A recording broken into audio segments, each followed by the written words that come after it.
Le vaisseau mère Keldari fendait la nuit interstellaire, immense, profilé, silencieux.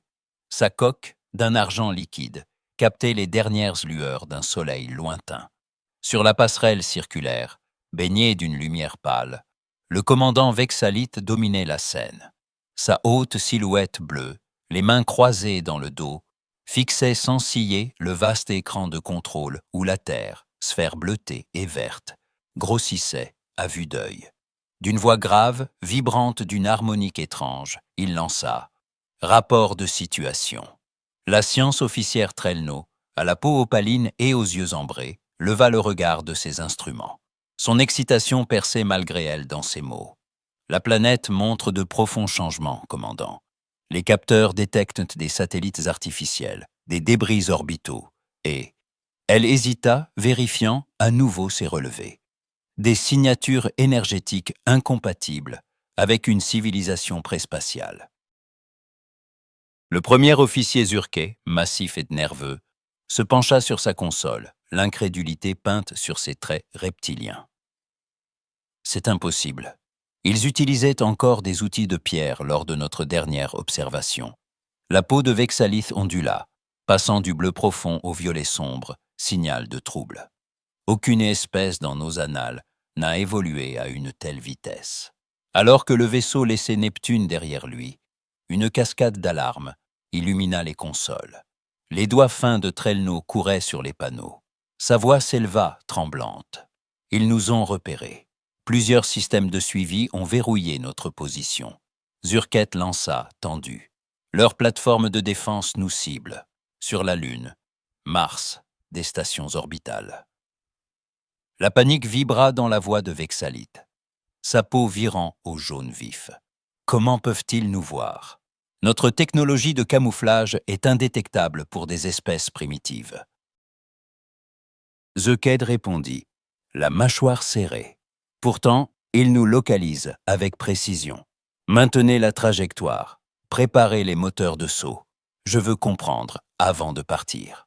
Dans le centre de commandement lunaire, la tension était palpable. Des écrans géants affichaient le vaisseau alien, fidèle à toutes les simulations. La Major Samantha Wells, la quarantaine, concentrée, scrutait les données qui défilaient.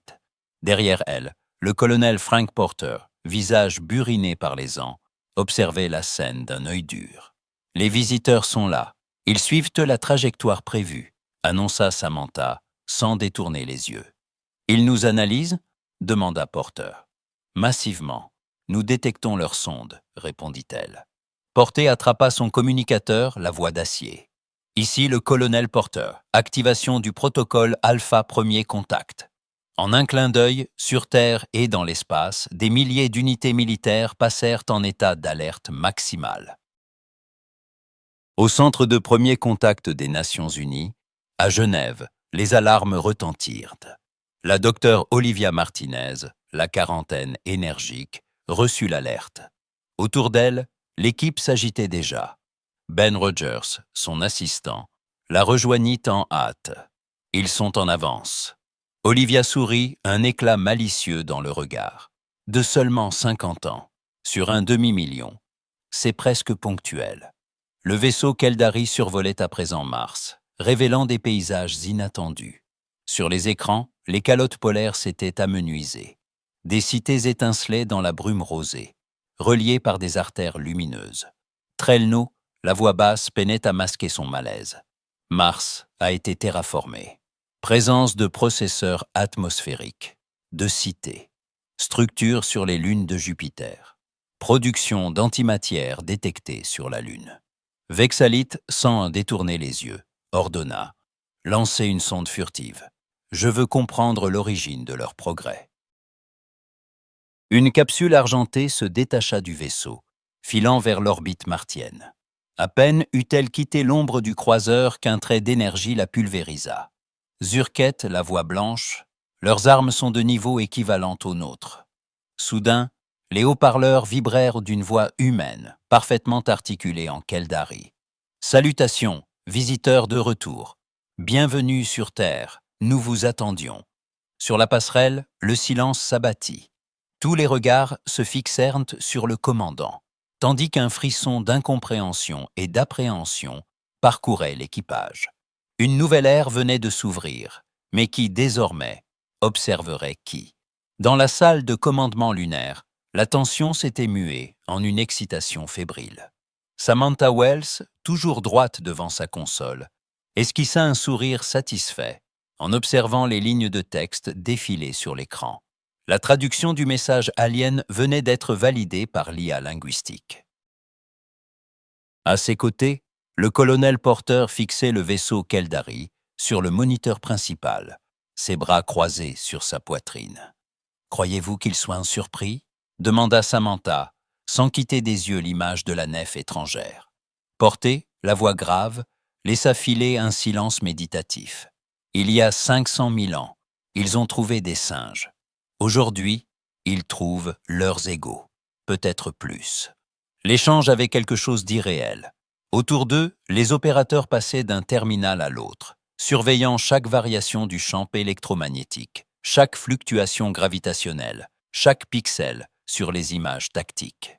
Sur la passerelle du vaisseau Keldari, le silence régnait, lourd et chargé. La peau de Vexalite pulsait, traversée de volutes écarlates et or, tandis que le message humain résonnait encore, limpide, dans la langue des étoiles.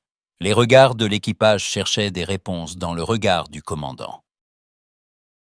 Zurke, la voix basse, à peine plus qu'un souffle. « Devons-nous battre en retraite, commandant ?» Vexalite se redressa, toute hésitation balayée de ses traits. « Non, le Haut Conseil exigera des explications. Répondez à leur message. Demandez la permission d'établir un contact diplomatique.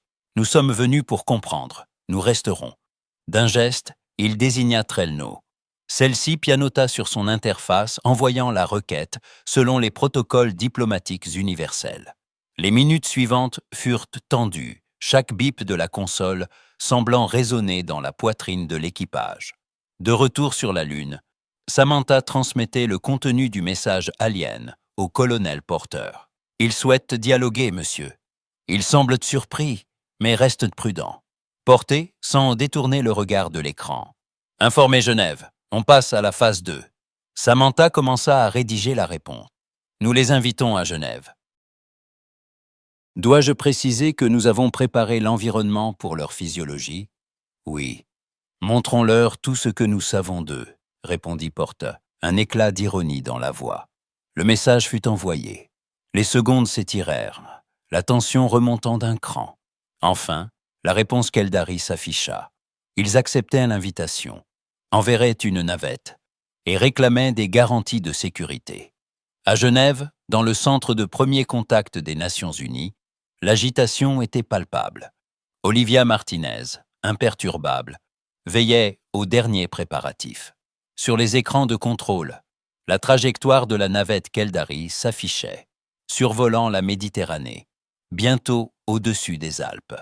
Ben Rogers vérifiait une à une les variables environnementales. « Le mélange atmosphérique est stable », rapporta-t-il. « Gravité et température correspondent aux projections Keldari. »« Parfait », répondit Olivia, un sourire discret sur les lèvres. « Préparons-nous à accueillir nos invités. » Dans la salle de réception spécialement aménagée, l'air avait été ajusté à la composition préférée des Keldari. L'humidité accrue, la lumière tamisée selon les spectres ultraviolets que leur peau captait.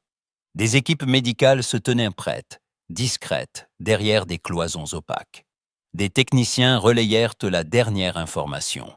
La navette Keldari entre dans l'atmosphère, escortée par 4 chasseurs humains. Sur les moniteurs, ces appareils humains étaient d'une élégance froide, profilés, anguleux, mais portaient la signature indéniable de la technologie Keldari. Pourtant, chaque détail trahissait une amélioration. Des champs de propulsion plus stables, des coques composites inconnues, une maniabilité que même les plus sophistiqués des vaisseaux Keldari n'avaient jamais atteinte. À bord du vaisseau mère, Vexalite se préparait. Il sélectionna la science officière Trelno et le chef de la sécurité Xandar pour l'accompagner à la surface. Les 3 figures bleutées, solennelles dans leurs uniformes argentés, traversèrent le couloir principal. Les portes s'ouvrirent sur la baie d'amarrage, où attendait la navette d'exploration. Trelno, son regard brillant d'un mélange d'appréhension et de fascination, glissa à voix basse alors qu'ils s'installaient à bord. Leurs chasseurs utilisent de nos schémas de propulsion, mais ils ont optimisé le rendement. Chaque variation d'impulsion est plus précise, plus économique. Xandar, massif, la voix sourde, observait les systèmes d'armement humains apparaissant sur les scanners. Leurs armes pourraient nous détruire sans effort. Ils tiennent à ce que nous le sachions. La navette s'ébranla dans un souffle, quittant le vaisseau mère. Autour d'elle, les chasseurs humains l'encerclèrent avec une coordination presque chorégraphique. Trelno n'arrivait pas à détacher son regard du cockpit. Sur l'aile de l'un des appareils, un symbole Keldari modifié avait été peint, accompagné d'inscriptions humaines. L'héritage était clair, mais la maîtrise, elle, était désormais humaine. Le voyage à travers l'atmosphère fut bref, ponctué de brèves transmissions codées entre les chasseurs et la navette. Les humains suivaient chaque fluctuation de trajectoire, chaque modulation énergétique, mais ne cherchaient pas à intimider. Il y avait dans cette escorte une promesse tacite, le pouvoir certes, mais aussi le respect. Dans la cabine silencieuse, Vexalit, Trelno et Xandar échangeaient à voix basse. « Nous sommes les invités, mais aussi les sujets d'étude », murmura Trelno, les yeux fixés sur la terre qui s'étendait sous eux, luxuriante, transformée. « Restons vigilants », répondit Xandar, la main effleurant son holster, plus par réflexe que par défiance. À l'approche du complexe onusien, la navette se posa avec une douceur presque irréelle. À travers les hublots, une délégation humaine attendait déjà, silhouette droite dans des combinaisons sobres, encadrée de gardes et de scientifiques. Derrière eux, le drapeau des Nations Unies flottait dans une légère brise, encadré de bannières marquées de symboles Keldari et humains mêlés. La passerelle descendit. Vexalit inspira profondément, sa peau oscillant entre l'indigo et le turquoise, puis fit un signe à ses deux officiers. Au seuil du Nouveau Monde, le silence n'était plus fait de peur, mais d'une tension vibrante, gorgée de possibilités et de secrets, à peine effleurés. Dans le regard des humains, comme dans celui des Keldari, une même lueur d'incertitude brillait. Et peut-être la reconnaissance d'une énigme qu'aucune technologie ne pourrait dissiper. Le ciel de Genève était d'une clarté inhabituelle lorsque la navette Keldari fendit l'atmosphère. C'est ce stabilisateur, irisé, projetant des reflets bleus sur le tarmac du spatioport international. Elle descendit avec une précision mécanique, guidée par un balai de balises holographiques, pour se poser sans bruit sur la plateforme parfaitement adaptée à ses dimensions. L'air vibrait d'attente. La rampe descendit lentement, dévoilant la silhouette élancée de Trelno, suivie de près par Xandar, tous deux drapés dans leurs uniformes argentés. Dès le premier pas, Trelno s'immobilisa, les yeux agrandis par la surprise. L'atmosphère était identique à celle de leur planète natale. La densité, le taux d'oxygène, même la fragrance minérale de l'air. Elle inspira profondément, l'émerveillement dans la voix. Ils se préparent à notre venue, depuis très longtemps. Xandar, plus réservé, observa la scène d'un regard perçant. Autour d'eux, le personnel humain se tenait à distance respectueuse, tandis que des drones de sécurité patrouillaient silencieusement, presque invisibles. À l'intérieur du centre de premier contact, la réception était orchestrée avec une sobriété étudiée. Les portes vitrées s'ouvrirent sur un hall vaste, baigné d'une lumière blanche. Les murs, arrondis, rappelaient les architectures keldariaises ancestrales, mais ici, fusionnées à la fonctionnalité humaine. La docteure Olivia Martinez s'avança en tête, accompagnée de Jack Patterson, représentant politique au port Altier, et du capitaine Alan Scott, qui arborait la posture rigide d'un officier aguerri. Tous trois portaient la même tenue sobre. Uniforme bleu, sans un signe ostentatoire, signe d'humilité. Olivia, s'inclinant légèrement, salua d'une voix douce mais assurée, dans un Keldari parfait. « Bienvenue sur Terre. Nous sommes honorés par votre retour parmi nous. » Le choc fut visible dans les yeux de Trelno. Elle répondit en Keldari, avec sincérité. Votre connaissance de notre langue est remarquable, tout comme la minutie de votre préparation. Jack esquissa un sourire, puis, en Keldari également, invita. Nous avons eu le temps d'apprendre. Veuillez nous suivre, je vous prie. Le groupe traversa une série de sas sécurisés. Des capteurs discrets analysaient leur passage, mais aucun geste d'hostilité n'était perceptible. Les humains avaient peaufiné chaque détail, veillant à ce que la frontière entre prudence et hospitalité ne soit jamais franchie. Ils débouchèrent bientôt dans une salle de conférence circulaire. L'espace, baigné d'une lumière tamisée, était divisé en deux moitiés symétriques. D'un côté, des sièges adaptés à la morphologie humaine. De l'autre, des fauteuils conçus pour la physionomie Keldari, à la texture et à la courbure familière, aux visiteurs. Au centre, suspendu au-dessus d'une table translucide, un hologramme projetait les deux systèmes solaires, la Terre et le monde natal des Keldari, en rotation silencieuse. Xandar, fronçant les sourcils, brisa le silence. « Vous connaissez la localisation de notre planète d'origine. » Alan répondit sans détour, la voix posée. « Nous avons eu 500 000 ans pour étudier les données que vous avez laissées derrière vous. » Le regard de Trelno trahit une incompréhension inquiète. « Quelles données ?» Olivia fit un geste, et l'hologramme pivota, affichant une nouvelle image. Une structure enfouie sous la glace, battue par des vents polaires. Les contours étaient familiers à Trelno, qui reconnut, stupéfaite, l'architecture d'un avant-poste Keldari antique, à demi enseveli sous la banquise de l'Antarctique. « Vos semblables ont laissé des postes d'observation, » expliqua Olivia. « L'un d'eux a bouleversé notre histoire à jamais. » L'image holographique s'anima. Le poste s'illuminait dans la nuit glaciale, puis laissait apparaître, à travers le temps, des silhouettes humaines découvrant ses vestiges, étudiant ses technologies primitives, retranscrivant des symboles Keldaris sur des tablettes de pierre. Des pans entiers de l'évolution humaine défilaient, reliés par ce fil invisible. La trace, discrète mais décisive, des Keldari sur la destinée terrestre. Xandar échangea un regard troublé avec Trelno. « Nous n'avons jamais été informés d'un tel impact, » murmura-t-il, sa voix assourdie par la révélation. Jack, d'un ton grave, ajouta « Nous avons construit notre présence sur ce Legs, parfois sans en comprendre la portée. Mais nous avons appris et transformé ce savoir. » Olivia observa les Keldari, leur offrant un moment de silence pour absorber l'ampleur de la révélation. La tension flottait, fragile, dans la salle. Chaque visage, humain comme alien, portait la marque d'un passé désormais partagé, mais dont les vérités restaient encore à explorer.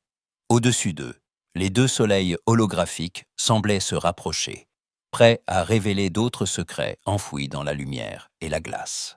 Sur la passerelle du vaisseau Keldari, la lumière froide des écrans baignait les officiers d'une lueur spectrale.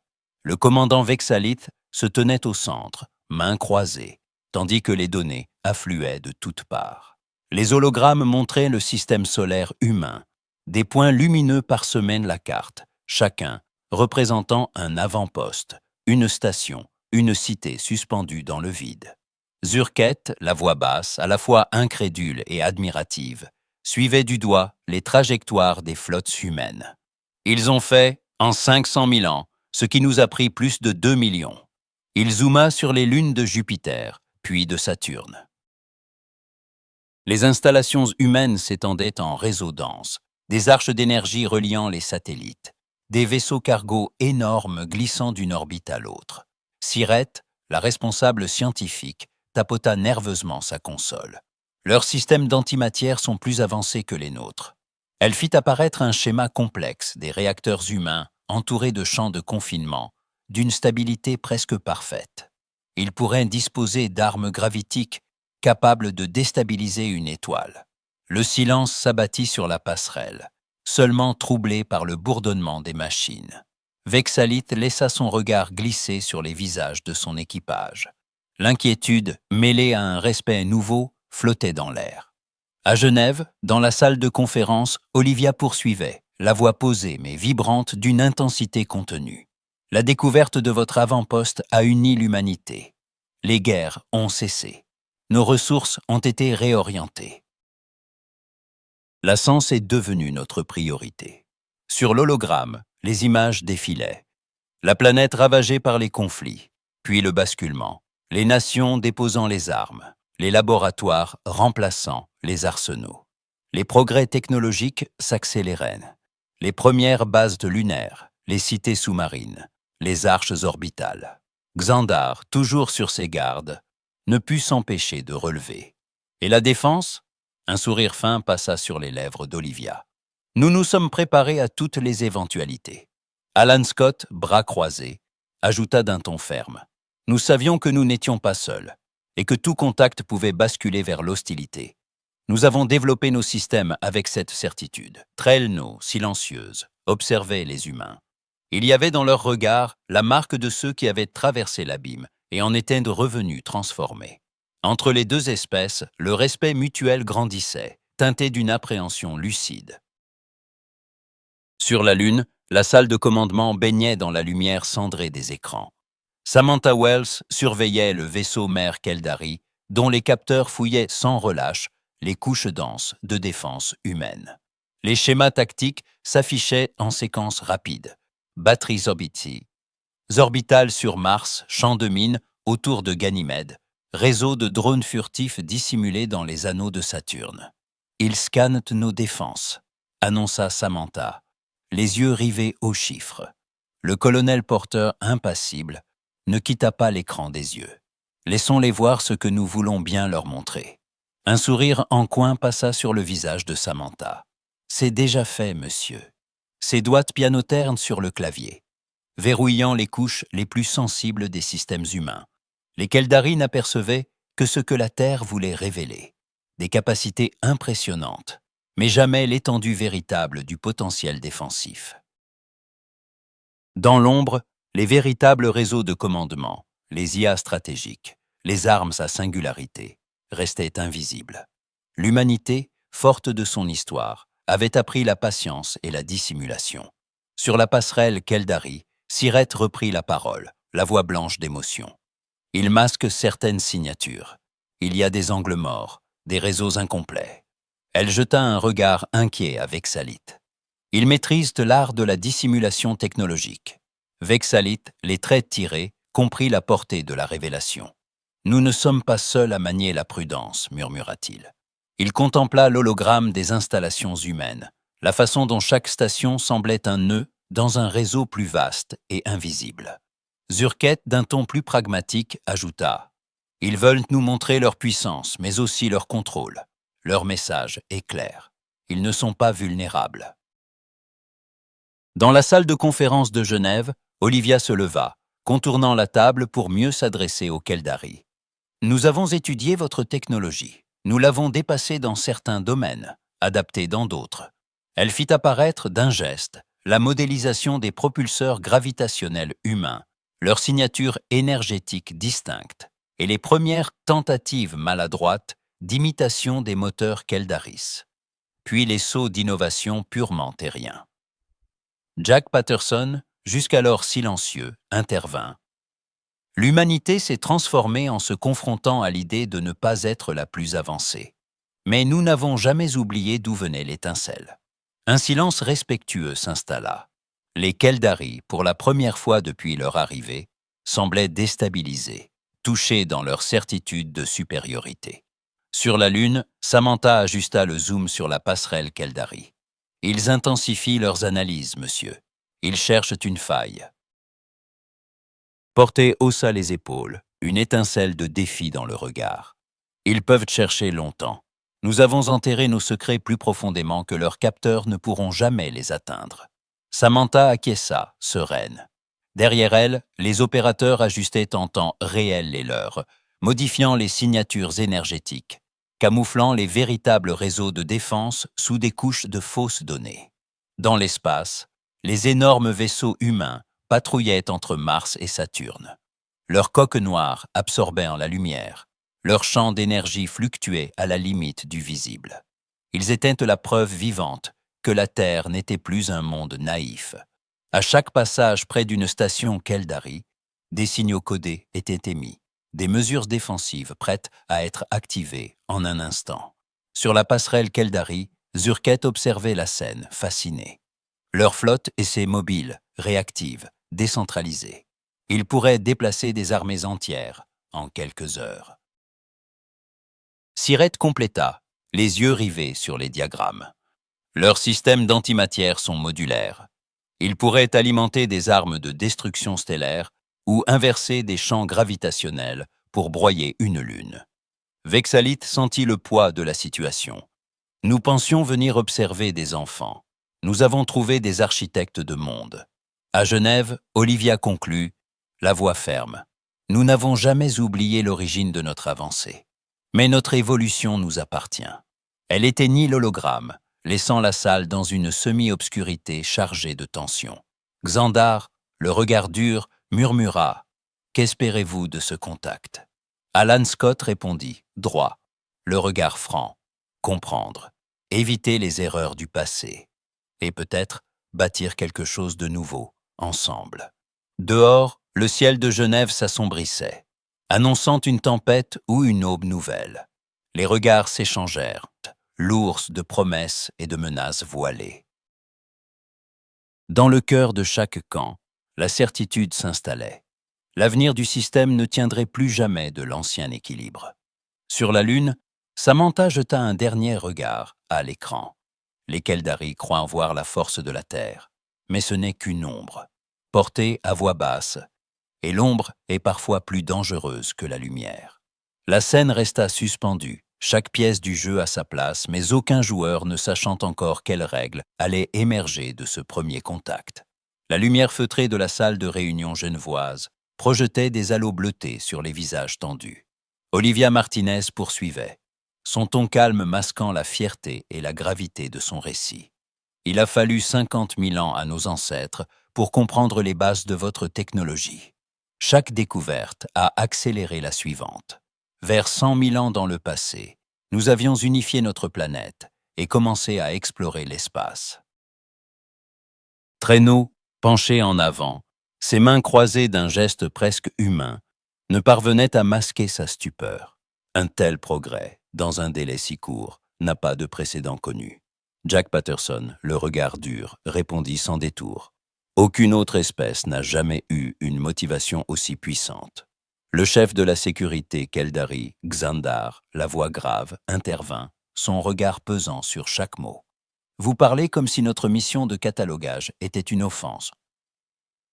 Ah! Alan Scott, les poings serrés, répliqua sans détourner les yeux. Ça ne l'était pas? Vous nous avez étudiés comme des bêtes sauvages, décidant de ne revenir qu'au bout d'1 million d'années. Le silence s'abattit, pesant. Un échange d'intensité contenue traversa la salle, où chaque camp mesurait le poids de son histoire, de ses erreurs, de ses ambitions. Sur la passerelle du vaisseau Keldari, Vexalit feuilletait les derniers rapports. Les mâchoires crispées. Les consoles crépitaient d'alerte.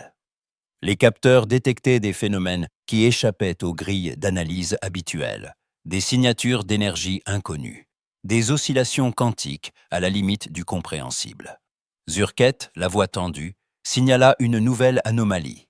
Commandant, activité inhabituelle près d'Europe. Sur l'écran central, une image apparut.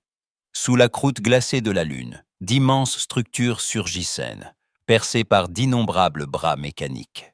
Un chantier spatial d'une échelle inédite prenait forme, des anneaux de lumière se déployant autour d'une superstructure titanesque.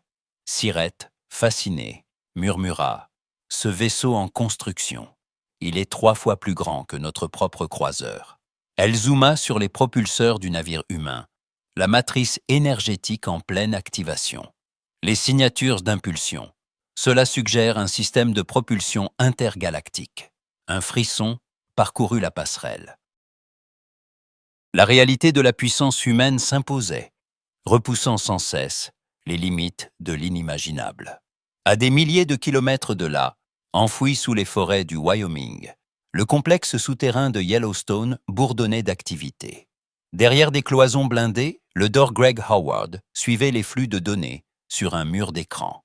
À ses côtés, la docteure Laura Bennett gardait une main posée sur le clavier, attentive à chaque variation dans les analyses qu'Eldari. Laura, un sourire en coin. Ils sont incapables de détecter notre réseau de boucliers quantiques. Greg observa les lignes de code défiler, où les tentatives de scan aliens butaient contre des parois invisibles. Laissons-leur voir juste assez pour les inquiéter. Il ajusta un paramètre, dévoilant à peine l'ombre d'une signature énergétique, subtile mais délibérée. Sur la carte galactique, le chantier d'Europe brillait d'un éclat inquiétant, assez pour troubler même les plus confiants des observateurs qu'Eldari. Dans la salle de réunion de Genève, le malaise persistait. Trelno, la voix empreinte d'une forme d'humilité nouvelle, demanda « Notre présence a-t-elle vraiment provoqué tout cela ?» Olivia répondit, le regard franc. « Nous aurions fini par progresser, mais la découverte de votre trace a tout bouleversé. Elle a effacé nos frontières. Notre peur de l'autre a été remplacée par la fascination et la nécessité de comprendre. » Xandar, la voix plus basse, sembla chercher une justification. « Nous voulions observer, pas interférer. » Alan répondit, le ton sans colère mais sans concession. « Mais l'observation n'est jamais neutre, pas quand elle sème une graine aussi profonde. » Jack enchaîna, la voix posée. « Nous avons fait de votre héritage notre tremplin. Mais ce qui nous a vraiment changé, c'est la certitude d'être vus, jugés, catalogués. » Un long silence suivit, dense de regrets, d'admiration et d'un espoir fragile. Sur la passerelle qu'Eldari, Sirette ajusta la focale sur le chantier d'Europe. Regardez la structure centrale. Elle intègre des matrices de phase inconnues. Ils expérimentent avec des flux d'énergie qui pourraient courber l'espace-temps à une échelle jamais observée. Zurket, inquiet, se tourna vers Vexalith. « Commandant, si ce vaisseau est opérationnel, il pourrait quitter cette galaxie ou revenir à volonté. » Vexalith fixa l'écran, son visage baigné de lueurs changeantes. Nous avons peut-être sous-estimé ce que signifie l'adaptabilité humaine. Au complexe de Yellowstone, Laura vérifia les rapports. Les Keldari vont s'interroger. Ils ne pourront pas deviner l'étendue de nos défenses, mais ils sentiront le gouffre qui nous sépare. Greg, les yeux fatigués mais brillants, murmura « C'est exactement ce qu'il faut. Maintenons la pression, sans jamais dévoiler nos véritables cartes. » Un signal lumineux pulsa sur l'interface. Les capteurs qu'Eldari venaient d'enregistrer la première image floue du nouveau moteur humain, juste assez lisible pour susciter la crainte. À Genève, la conversation reprenait, moins tendue, mais chargée d'une gravité nouvelle. Olivia conclut, la voix basse. « Nous ne cherchons pas la domination, mais nous refusons désormais d'être un simple sujet d'étude. » Les Keldari acquiescèrent, conscients que la Terre, jadis terrain d'observation, était devenue l'une des forces les plus imprévisibles de la galaxie. Et tandis que, aux confins d'Europe, un vaisseau colossal s'éveillait dans la glace, chaque camp se demandait ce que l'autre préparait encore, dans le silence, entre les étoiles. Montage. Aux quatre coins du globe, des milliards d'êtres humains poursuivaient leur vie quotidienne, mais la routine portait l'empreinte subtile d'une ère nouvelle. Les écrans publics diffusaient les images de la navette Keldari, les débats à Genève, les saluts échangés entre espèces. Dans les écoles, les enseignants déroulaient le récit du premier contact, gravant ce moment historique dans la mémoire de chaque génération.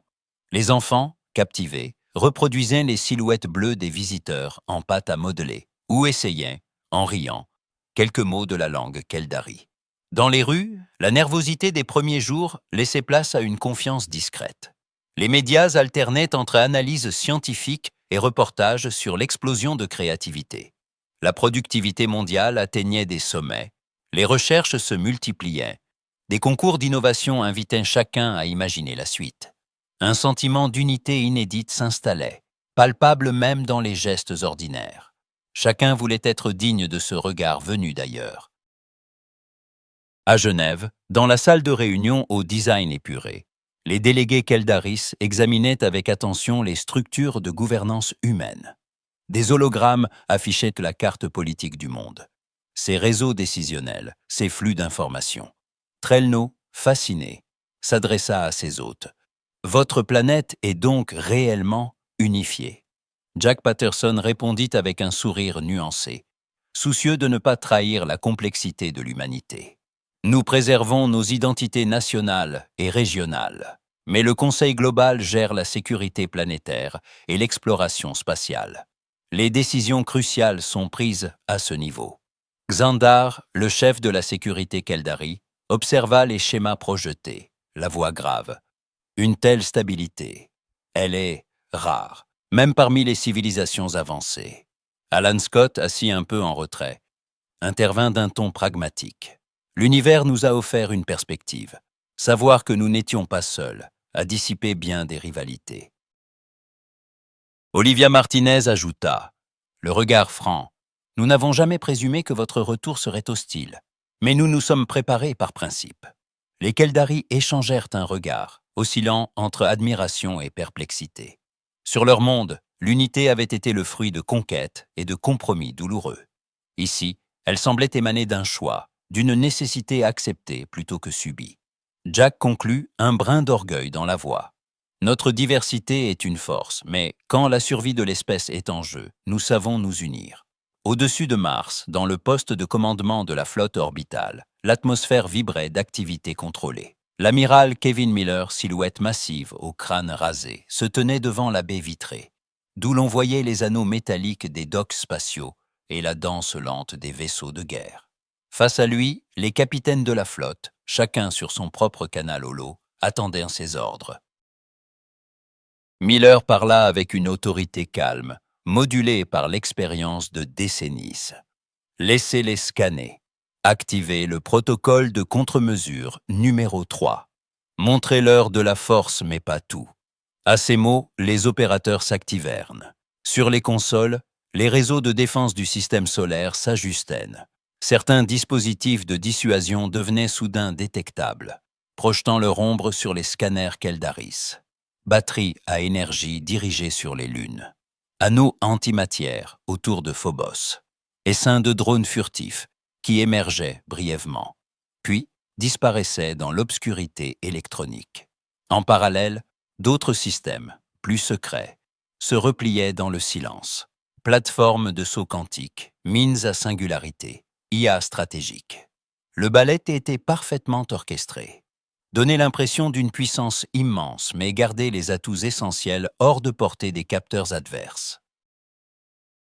Miller adressa un dernier regard à la projection holographique du vaisseau-mère Keldari, puis lança « Maintenez la pression. Mais souvenez-vous, ce n'est pas un jeu de force brute. C'est une partie d'échecs interstellaire. » Dans les rues de Nairobi, les marchés étaient animés, les marchands vendant des fruits exotiques sous les affiches du Conseil global.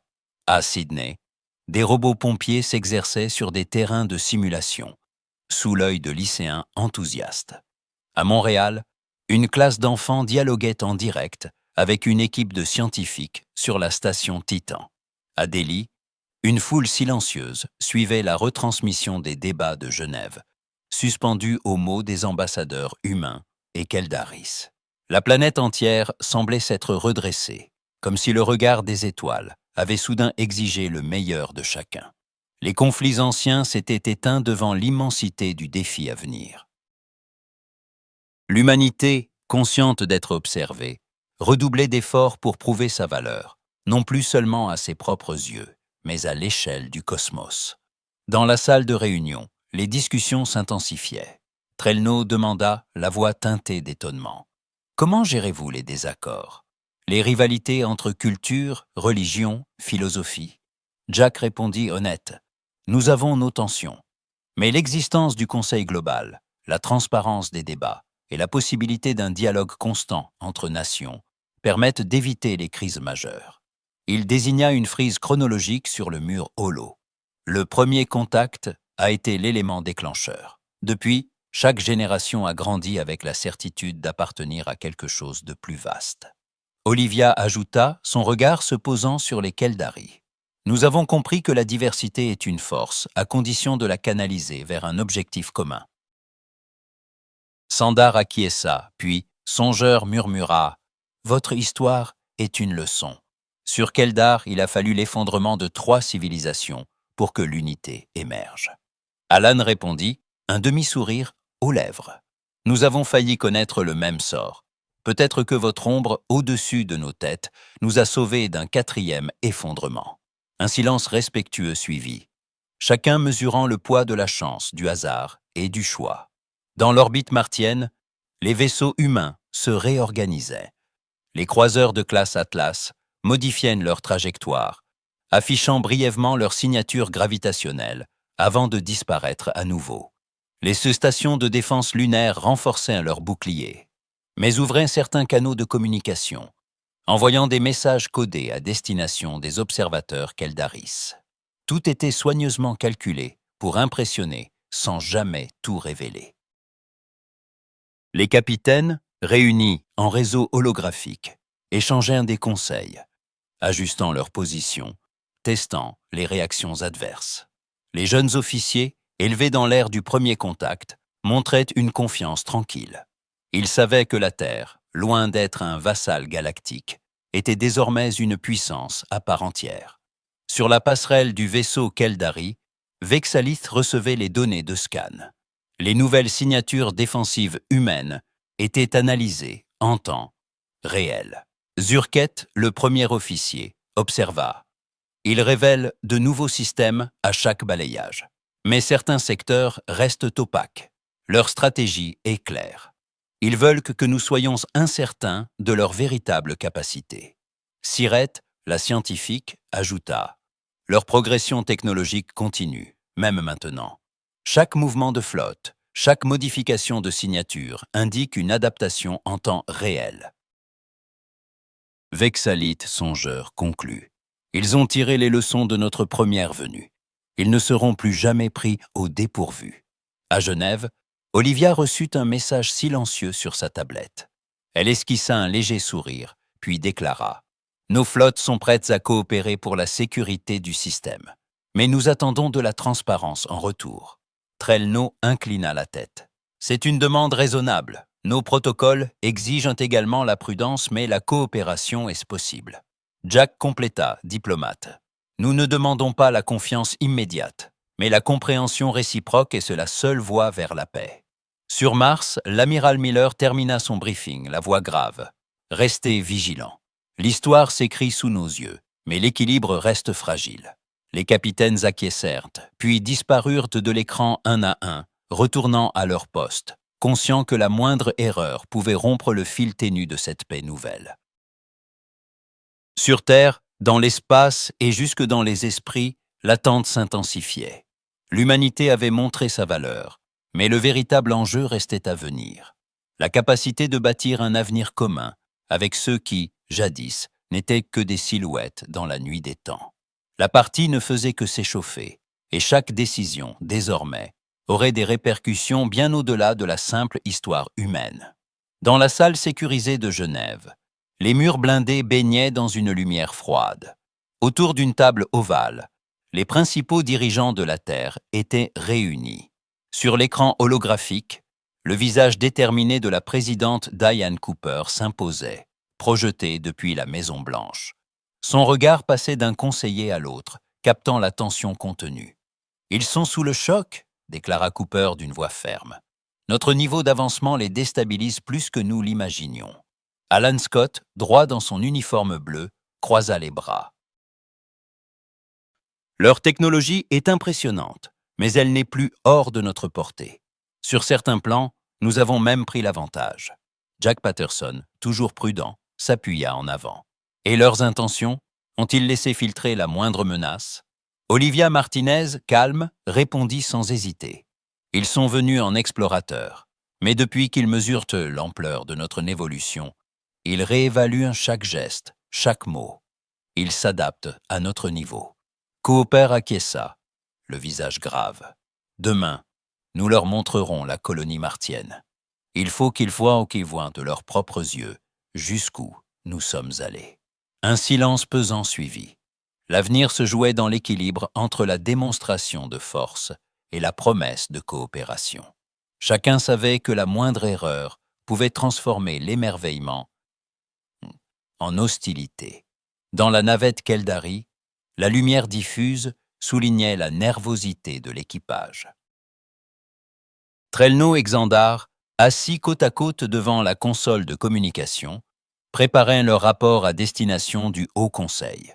La cabine vibrait faiblement, résonnant de la tension des échanges récents.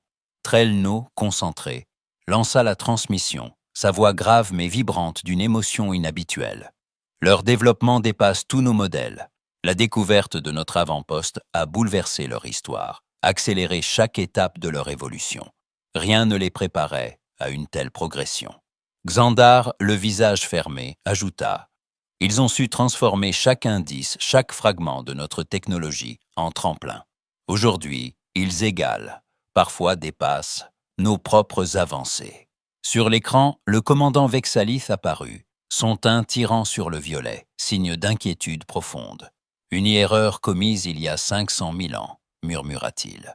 Nous pensions observer, mais ce simple acte a déclenché l'imprévisible. À présent, ils sont nos égaux, ou davantage. » Sandar hocha la tête, l'expression sombre.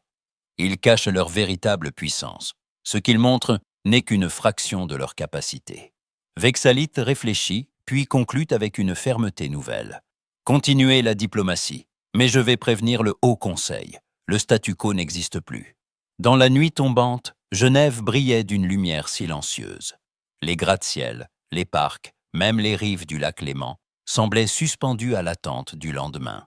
Dans les centres de commandement, les opérateurs humains vérifiaient une dernière fois les itinéraires, les systèmes de sécurité, les plans de communication pour l'accueil sur Mars.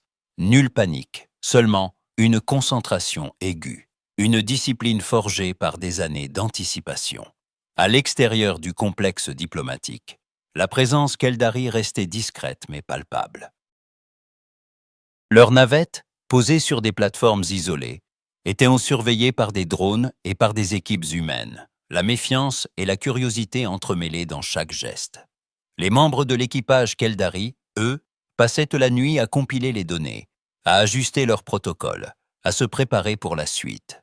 Dans la salle de repos du vaisseau mère, Siret consultait en silence les relevés énergétiques humains, cherchant à percer le secret des systèmes martiens. Sur les écrans, la colonie rougeoyait déjà dans la nuit, promesse d'une révélation capitale. Pendant ce temps, au quartier général du Haut Conseil Keldari, à des années-lumière de là, les premiers signaux d'alerte s'allumènent. Les données transmises par Trelno et Xandar étaient reçues avec incrédulité, puis analysées avec fébrilité. Les stratèges s'interrogeaient. Fallait-il revoir tous les protocoles d'observation, laisser l'initiative aux humains, ou, au contraire, resserrer la surveillance, voire préparer une réponse plus ferme? Dans la navette, Trelno ferma son rapport d'une voix posée. « Nous devons rester vigilants. Leur curiosité n'a d'égal que leur détermination. Ce qu'ils dévoileront demain sur Mars ne sera sans doute qu'un fragment de leur véritable potentiel. » Xandar, plus pragmatique, rappela à voix basse. « Mais chaque fragment compte, chaque choix, chaque geste est désormais scruté de part et d'autre. » Vexalith, toujours sur l'écran, fixa ses officiers d'un regard intense. « Gardez la tête froide. La diplomatie est notre unique chance d'éviter la rupture. » La nuit s'étendit sur Genève, enveloppant humains et Keldaris d'un même voile d'incertitude. Les deux civilisations, jadis séparées par l'abîme du temps et de l'espace, partageaient à présent la même attente, la même tension, la même curiosité. Demain, sur Mars, la vérité prendrait une nouvelle forme. Mais ce soir, dans le silence interstellaire, l'équilibre fragile entre confiance et défiance dictait chaque souffle, chaque pensée. Rien n'était encore joué. La lumière de deux mondes, désormais, s'entremêlait dans l'obscurité. Aux premières lueurs du matin, le spatioport de Genève vibrait d'une activité maîtrisée. Sur le tarmac lisse baigné d'une lumière dorée, le vaisseau de transport Horizon attendait, profilé et élégant, sa coque blanche irisée de reflets bleutés. Les drapeaux du Conseil global flottaient à côté des symboles Keldaris, témoins silencieux d'un moment sans précédent. Olivia Martinez accueillit les délégués Keldaris au pied de la passerelle. Son ton était cordial, mais portait la solennité de l'événement. Ce vaisseau nous emmènera à la colonie martienne. Le trajet durera 40 minutes. Xandar, l'œil fixé sur la silhouette compacte de l'horizon, ne put masquer sa surprise. 40 minutes. Votre technologie de propulsion. Alan Scott, un sourire en coin, coupa la question. Nos moteurs ont beaucoup progressé depuis votre dernier passage. Les Keldari montèrent à bord, s'installant dans la cabine principale. Les sièges ergonomiques s'ajustaient automatiquement à leur morphologie. Un léger frisson parcourut la coque. L'horizon décolla sans un bruit, s'élevant en douceur au-dessus du spatioport. À travers les vastes hublots, la Terre déployait ses paysages. Mégalopoles lumineuses, forêts denses, chaînes de montagnes immaculées, océan profond d'un bleu intact. Trelenno, fasciné, laissa courir son regard sur les panoramas. Votre monde. Il respire un équilibre rare. Jack Patterson, assis en face, répondit sans détour. Votre avant-poste nous a avertis. Le rapport sur la gestion des ressources, la fragilité des écosystèmes. Nous avons écouté. Il accompagna ces mots d'un geste vers la vitre, où l'on devinait la trace à peine visible d'anciennes cicatrices terrestres, aujourd'hui presque effacées. La cabine s'emplissait d'un silence contemplatif. L'horizon accéléra, quittant la stratosphère dans une vibration imperceptible. L'arc bleu de la Terre rétrécit rapidement, remplacé par le noir profond du vide spatial. Les moteurs, d'une efficacité redoutable, pliaient l'espace autour du vaisseau, transformant ce qui aurait été jadis une épopée de plusieurs mois en un simple saut d'une poignée de minutes. Mars, rouge et lumineuse, grossissait à vue d'œil à travers le hublot avant. Les détails de ces calottes polaires, de ces cités cerclées de dômes, devinrent rapidement visibles. À bord du vaisseau-mère Keldari, la tension montait d'un cran. Vexalite suivait en temps réel les transmissions de l'horizon. Les relevés énergétiques défilaient sur les écrans. Le pic d'activité, la signature quantique, les ondes gravitationnelles. Un officier, la voix hésitante, rapporta l'anomalie. Leur vaisseau utilise la technologie de repliement spatial que nous avons développée, mais avec un rendement supérieur à tout ce que nous avons conçu. Vexalite, les traits figés dans la stupeur, se pencha sur la console. Comment cela est-il possible? Les schémas défilaient, révélant des boucles de rétroaction optimisées. Une gestion du flux d'énergie qui contredisait les théories keldarise les plus fondamentales. Les ingénieurs, rassemblés derrière lui, échangeaient des regards inquiets. Il était évident que les humains ne s'étaient pas contentés de copier, mais avaient compris, adapté, dépassé. À bord de l'horizon, Olivia entama les préparatifs d'approche. Nous serons bientôt en orbite basse martienne. Nos partenaires de la colonie attendent votre visite avec impatience. Trelenno observait les manœuvres, impressionné par la précision et la fluidité de l'équipage humain. La coordination de vos systèmes, la souplesse de vos automatismes. Nous n'avions jamais envisagé une telle harmonie entre l'intelligence artificielle et le facteur humain. Alan, souriant, répondit « Nous avons appris que la technologie n'est qu'un outil. Son vrai potentiel réside dans la façon dont elle s'accorde avec l'humain, ou le Keldari. » Par le hublot, la colonie martienne apparaissait. Vaste réseau de dômes translucides et de structures imbriquées dans le relief naturel. Des serres verdoyantes, des rivières artificielles, des quartiers entiers baignés de lumière. L'horizon entama sa descente, amorçant une approche en spirale contrôlée. Dans le vaisseau Keldari, Vexalite ne quittait pas l'écran des yeux. Leur monde est transformé. Leur technologie dépasse nos prévisions. Il sentit un mélange d'admiration et d'appréhension. Chaque instant confirmait que la balance du pouvoir avait changé de main. L'officier tenta d'anticiper la réaction du Haut Conseil, mais Vexalite leva une main pour imposer le silence. Nous devons comprendre comment ils ont pu franchir ces limites, et s'ils comptent partager ce savoir ou s'en servir pour nous dominer. La tension était palpable. Sur Mars, l'horizon se posait, prêt à révéler une nouvelle facette de l'humanité. Dans le regard croisé des deux civilisations, la question ne cessait de grandir. Jusqu'où irait la prochaine révélation? Sous le dôme cristallin de la colonie martienne, l'horizon se posa dans un bruissement feutré, ses rétropropulseurs soulevant à peine une brume rougeâtre sur le tarmac. Au-delà de la baie d'embarquement, la ville s'étendait à perte de vue. Lacs miroitants, forêts luxuriantes, quartiers aérés reliés par des passerelles, jardins suspendus et partout, des humains de tous âges, en mouvement, en apprentissage, en jeu ou au travail. Olivia guida les délégués Keldaris hors du vaisseau, les invitant à admirer le panorama. La colonie martienne fut fondée il y a 100 000 ans. La terraformation a pris 30 000 ans de patience et d'efforts conjoints. Xandar, bouche bée devant le spectacle, secoua la tête, la voix rauque d'étonnement. Vous avez accompli, en 50 000 ans, ce qui exige des millions d'années ailleurs. Alan Scott, marchant à leur côté, répondit avec un sourire calme. La nécessité est la mère de l'invention. Pour survivre ici, il fallait repousser toutes les limites. Leur visite se poursuivit dans les artères vivantes de la ville. Ils traversèrent des écoles où les enfants, insouciants, mêlaient le jeu à l'apprentissage des sciences et des langues. Des laboratoires aux murs de verre laissaient voir des équipes de chercheurs, humains et intelligences artificielles travaillant côte à côte sur des projets de génétique, de climatologie, d'exploration.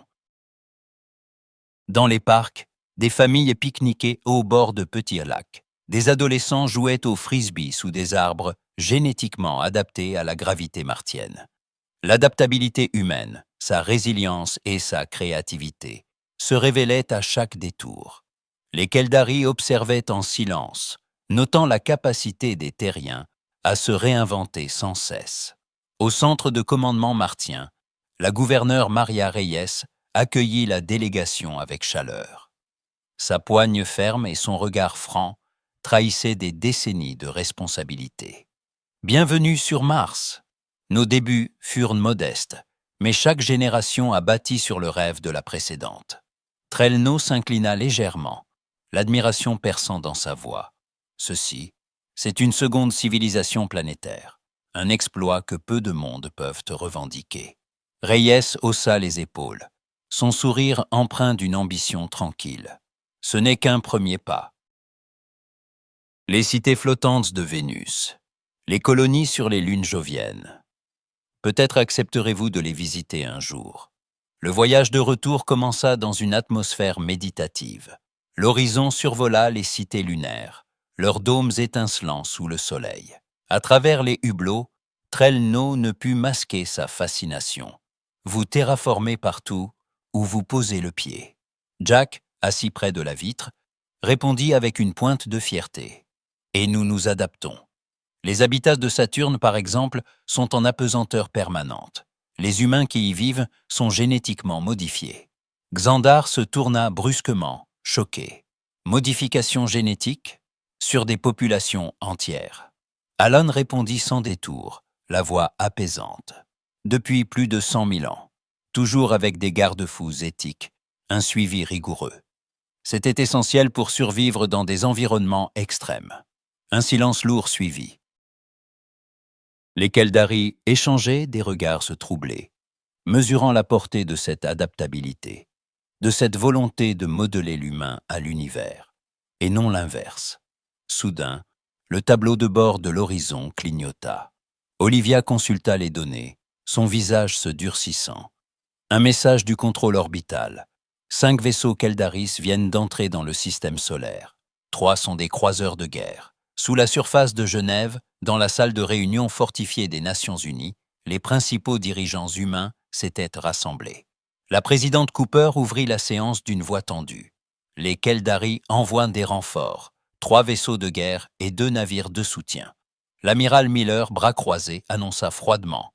Le réseau de défense est en alerte maximale. Toutes les batteries, stations et escadrons sont prêts. Maria Reyes, présente via holo depuis mars, posa le diagnostic que tous redoutaient. Ce n'est pas une simple démonstration de force. C'est une question de perception. Ils craignent ce que nous pourrions devenir. Olivia insista, la voix vibrante de conviction. Nous leur montrons tout, sauf nos systèmes d'armement. Nous exposons notre art, notre philosophie, notre engagement pour la paix. Cooper, l'expression fermée, conclut. Et si cela ne suffit pas? L'amiral Miller laissa planer un silence, puis répondit, le ton implacable. Alors nous leur montrerons pourquoi la Terre est restée libre. Dans les regards échangés, nulle panique, seulement une résolution froide, la conscience aiguë que le temps des choix décisifs approchait. Le fragile équilibre entre confiance et défiance n'avait jamais été aussi vital. Montage, 7 jours de tension, de diplomatie et de préparation traversèrent pour la Terre et l'espace. Les vaisseaux Keldaris, silhouettes massives et sombres, s'approchaient lentement de l'orbite terrestre, projetant leur ombre sur les réseaux de défense et les esprits. Sur la planète, la vie continuait. Dans les laboratoires, les écoles, les marchés, chacun travaillait, apprenait et vivait avec une détermination calme, comme si toute l'humanité avait décidé de se dresser face à l'inconnu, non dans la peur, mais dans l'attente résolue d'un nouveau chapitre. Sur la passerelle du vaisseau amiral Keldari, Vexalit se tenait droit, les mains croisées dans le dos, le regard perdu dans la mer d'étoiles.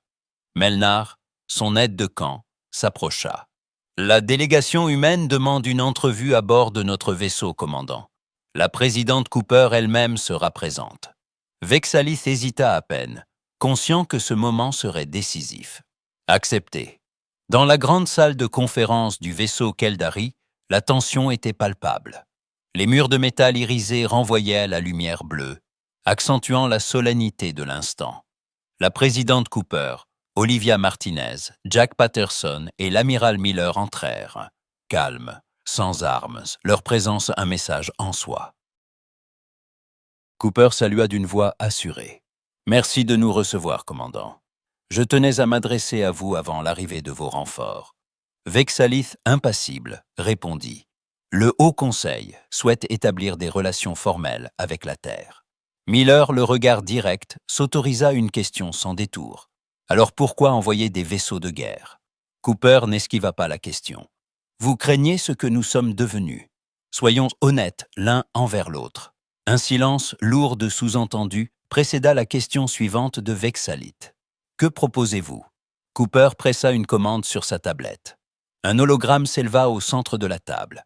Des cartes détaillées de la galaxie, la Confédération Keldari, et, de façon stupéfiante, 17 autres civilisations connues ou détectées. « Un partenariat, » répondit Cooper en croisant le regard de Vexalit. « En égaux, ni maître ni élève. » Vexalit, déstabilisé, fixa l'hologramme, la voix rauque.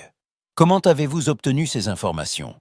Miller répondit, le ton neutre mais fier. « Grâce à notre télescope quantique, placé en orbite de Pluton, il nous permet d'observer bien au-delà de ce que vous pensiez possible. » Au complexe de Yellowstone, Greg Howard et Laura Bennett suivaient la réunion à distance, les yeux rivés sur les moniteurs qui retransmettaient chaque micro-expression Keldari. Laura murmura, un sourire en coin. Ils réalisent qu'ils ne sont plus les plus avancés.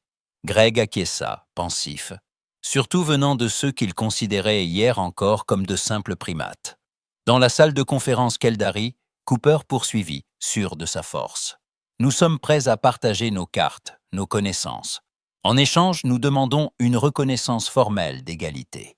Vos vaisseaux pourront revenir, mais comme invités, non comme force armée. » Vexalit prit un instant pour réfléchir, jaugeant la sincérité et la détermination de ses interlocuteurs. Il perçut, dans la fermeté de la présidente, une invitation à la confiance, mais aussi une ligne à ne pas franchir. 3 jours plus tard, la décision tomba. Seul le vaisseau diplomatique Keldari resta en orbite terrestre, les croiseurs de guerre mettant le cap sur les confins du système, sous l'œil des observateurs terriens et Keldaris. Les relations officielles s'engagèrent, d'abord prudentes, puis de plus en plus ouvertes, alors que la nouvelle se répandait à travers la Confédération Keldari. Ce monde jadis jugé primitif avait surgi sur la scène galactique, force nouvelle, à la fois fascinante et redoutée. Sur Terre, les enfants apprenaient déjà dans leurs écoles l'histoire de ces jours décisifs. Comment, face à la preuve de leur solitude brisée, Les humains avaient choisi de s'unir, non par peur, mais par volonté. Comment... Lorsque les aliens étaient revenus après 500 000 ans, ils avaient été terrifiés, non par les armes, mais par la force la plus redoutable de l'univers, le potentiel accompli,